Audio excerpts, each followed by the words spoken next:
नमस्कार दोस्तों, आज की वीडियो है कॉस्ट ऑफ कस्टमर एक्विजिशन यानी कोका पर।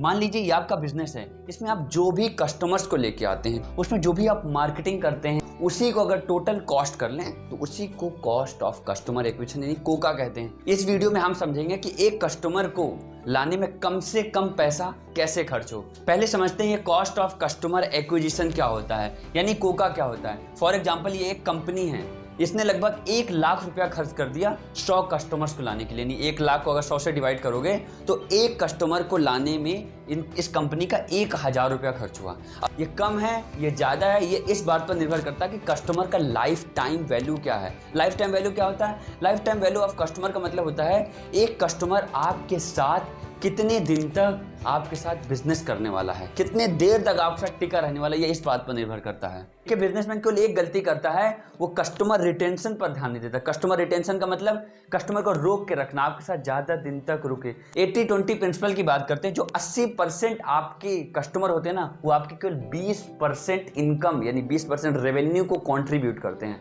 और जो आपके 20%, जो आपके रिटेन 20% कस्टमर होते हैं, जो आपके साथ लगातार बिजनेस कर रहे हैं, वो आपके 80% रेवेन्यू को कंट्रीब्यूट करते हैं। फॉर एग्जाम्पल ये है कोई ग्रोसरी का स्टोर है, इसने 1 लाख रुपया खर्च किया 100 कस्टमर लाने पे, यानी इसका कोका जो आ गया वो 1 लाख रुपया। नंबर ऑफ कस्टमर जो इसको मिले वो 100 मिले, यानी एक कस्टमर की कॉस्ट सीधी बात है 1000 रुपया आ गई। अब ये इस बात पर निर्भर करता है ये सही है या नहीं, कस्टमर का लाइफ टाइम वैल्यू कितना है। अगर कस्टमर का लाइफ टाइम वैल्यू ज़्यादा है, वो आपसे बार बार खरीद रहा है, कई बार खरीद रहा है, तब तो 1000 रुपया ठीक है। अगर मान ली पहली बार आपसे कस्टमर ने, आप 1000 रुपये में उसको लेके आए, उसने आपसे 800 रुपया का खरीदा सामान, दोबारा आपके पास कभी आया ही नहीं है, इसका मतलब आप टोटली लॉस में चले गए। बहुत जल्दी आपकी दुकान पे ताला लग जाएगा। आपको थोड़ा और सही से समझाने के लिए मैं दूसरा उदाहरण लेता हूँ। ये है कोई गारमेंट स्टोर, इसने भी अपनी कोका पर अभी 10 लाख रुपया खर्च किया। इसने कस्टमर को 100 कस्टमर लेके आए, उसमें इसने 10 लाख रुपया खर्च किया, यानी एक कस्टमर पे इसका खर्चा आया 10,000 रुपया।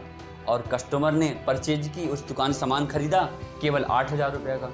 लेकिन ये कस्टमर 1 साल में 10 बार इस कंपनी से या इस स्टोर से परचेज करेगा, यानी जो इनका टोटल रेवेन्यू हो जाएगा 80,000 हो गया। अगर कोई कस्टमर आपको 80,000 देके जा रहा है, उसमें अगर मैंने 10,000 रुपये निवेश कर रहा हूँ तो कोई महंगा सौदा नहीं है। मैंने पहले बताया इसका लाइफ टाइम वैल्यू ज़्यादा है, लाइफ टाइम वैल्यू ज़्यादा है। फॉर एग्जाम्पल अगर कोका अगर ज़्यादा है, इसका मतलब उसका life time value of customer अपने आप कम है, तभी कोका बढ़ रहा है। अगर life time value of customer ज़्यादा हो गया तो कोका अपने आप घट जाएगा। एक कॉन्सेप्ट को समझिए, आप अपना बिजनेस कस्टमर को ला के नहीं बड़ा कर सकते हैं, कस्टमर को रोक के बड़ा कर सकते हैं। यानी कस्टमर एक्विजिशन पर फोकस नहीं करना है, कस्टमर रिटेंशन पर भी फोकस करना है। केवल एक्विजिशन पर फोकस करेंगे तो कुछ नहीं होगा। कुछ दिनों बाद जैसी वर्किंग कैपिटल आपके पास खत्म हो जाएगा, दुकान अपने आप बंद करके आप चले जाएंगे। केवल एक कॉन्सेप्ट को समझिए, अगर किसी कंपनी का रिटेंशन बढ़ जाएगा, यानी कस्टमर को रोकना उसके लिए बहुत आसान हो गया, यानी उस कंपनी का कोका घट जाएगा। कोका घटते ही क्या होगा, उस कंपनी का टॉप लाइन यानी रेवेन्यू बढ़ जाएगा। और रेवेन्यू जैसे ही बढ़ा, इसका मतलब उस कंपनी का बॉटम लाइन भी बढ़ जाएगा, यानी ओवरऑल प्रॉफिट बढ़ जाएगा। अब उस प्रॉफिट का इस्तेमाल आप नए कस्टमर लाने पर खर्च कर सकते हैं। अभी क्या कर रहे हैं, मान लीजिए आपने 100 कस्टमर लेके आए, 100 कस्टमर को आप रिटेन पर फोकस नहीं कर रहे हैं और कस्टमर को एक्विजिशन पर फोकस कर रहे हैं। वो आपके पास स्थिर हैं कि नहीं, बार बार फ्रिक्वेंटली आपसे सामान खरीद रहे हैं कि नहीं खरीद रहे हैं, इस चीज़ पर आप बिल्कुल ध्यान नहीं दे रहे हैं। आपका क्या फोकस है कि यह 100 तो आ गया और कस्टमर पर ध्यान दो ताकि और माल बिकने लगे। देखिए, जब आप नया कस्टमर एक्वायर पर केवल फोकस करते हैं ना, तो आपकी जो टोटल कॉस्ट हो 5 गुना ज़्यादा हो जाती है। यानी नए कस्टमर को खरीदना 5 गुना महंगा पड़ता है। अगर आपके पास एग्जिस्टिंग कस्टमर है, रिटेन कस्टमर, उन्हीं को बेचना 5 गुना सस्ता पड़ता है, क्योंकि जो रिटेन कस्टमर होते हैं उन पर तो कोका लगना ही नहीं ना दोबारा। जैसे उस गारमेंट वाले शॉप में मैंने जो उदाहरण दिए थे, 10,000 रुपया एक कस्टमर पर खर्चा करता है। अब यहाँ पर 10,000 खर्चा नहीं करना, क्योंकि एक बार कस्टमर आ चुका है, उसी को बेचो, बार बार प्रोडक्ट बेचो, बार बार बेचो। देखिए, कस्टमर को रिटेन कैसे करें, इस बात को मैं उदाहरण से आपको समझाता हूँ। फॉर एग्जाम्पल, ये जो ऊपर की जो कस्टमर हैं, वो आपका रिटेन कस्टमर है। आपके पास मान लीजिए 1000 कस्टमर है, 1000 कस्टमर में जो ऊपर के ये 100 कस्टमर हैं, ये आपके पास एकदम रिटेन कस्टमर है। लेकिन जो बीच वाले कस्टमर, ये आपसे कभी कभार परचेज करते हैं, मन हुआ तो आपसे खरीद लेंगे, नहीं मन हुआ तो नहीं खरीदेंगे। और जो छोटे नीचे वाले कस्टमर हैं, वो आपसे कभी भी परचेज नहीं करते। एक बार खरीदा, दोबारा आपसे मतलब ही नहीं रखा, हो सकता है आपसे कभी कभार खरीद सकते हैं। तो आपको पैसा कहाँ खर्च करना, पैसा आपको जो पहले ऊपर के जो कस्टमर है उनको एकदम रिटेंशन पर खर्च करना है, उनका विशेष ध्यान रखना, क्योंकि यही आपकी प्रॉफिटेबिलिटी को मेन कंट्रीब्यूट करते हैं। मैंने 80-20 प्रिंसिपल पहले आपको समझा दिया है कि 20% आपके कस्टमर 80% आपके रेवेन्यू को कंट्रीब्यूट करते हैं। अब जो दूसरे वाले बीच वाले स्तर है, इनको आपको पहले नंबर पर ले जाना है। पहले नंबर पे आपको कैसे ले जाना, आपको ये समझना है कि ये कस्टमर ऐसा किस कारण से आपके प्रोडक्ट सर्विस को नहीं खरीद रहे हैं, क्यों नहीं आपसे फ्रीक्वेंटली परचेज कर रहे हैं। इसको इवेल्युएट करना है, इसको आसानी से समझना है ध्यान से। हो सकता है आपके प्रोडक्ट में कुछ ऐसे कारण की वजह से आपसे प्रोडक्ट खरीद ना रहा हो। सबसे मेन कारण हो सकता है सर्विस। देखिए, सर्विस एक एंटी बैरियर बन चुका है आजकल के बिजनेस के लिए। फॉर एग्जांपल आप देख लेंगे डोमिनोज को हर कोने में पिज्ज़ा बिक रहा है, लेकिन सर्विस 30 मिनट के अंदर पहुंचाता है केवल डोमिनोज, इसलिए मार्केट में एंटी बैरियर है।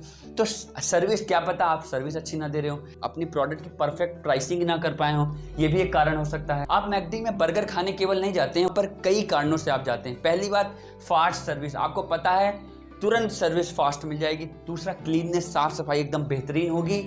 और तीसरा, वेल ट्रेन्ड स्टाफ।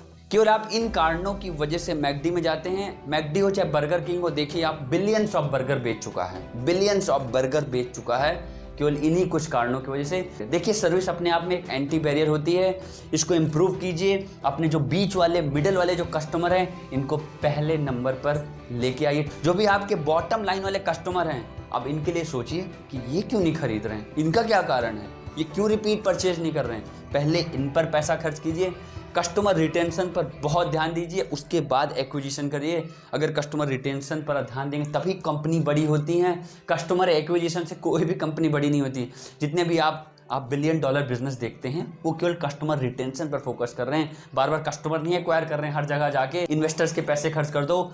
उसके बाद क्या होगा, अगर रिटेंशन पर फोकस नहीं करेंगे, कुछ नहीं होगा। बाद में दुकान पर सीधा ताला लग जाएगा, फैक्ट्री बंद, कंपनी बंद, सब कुछ खत्म। देखिए, जब आप सर्विस पर फोकस करते हैं ना, तो सर्विस से मार्केट में ऑप्शन ही खत्म हो जाती है, टोटली ऑप्शन खत्म हो जाती है। फॉर एग्जांपल, मैंने उदाहरण दिया था डोमिनोज वाले में, आपको याद होगा 30 मिनट के कारण पूरी मार्केट एक तरफ, अकेले डोमिनोज एक तरफ। मैं आपको एक ऐसा रहस्य बताता हूं जिसका बड़ी बड़ी कंपनियां इस्तेमाल करती हैं और जिसका आप तुरंत इस्तेमाल कर सकते हैं और अपने कस्टमर को रिटेन कर सकते हैं। फॉर एग्जांपल, ये है कस्टमर, ये 3 अलग अलग कंपनियों में जाता है। पहली कंपनी में ये गया, ठीक है, जो भी इसकी एक्सपेक्टेशन थी उससे उसको कम ही मिला।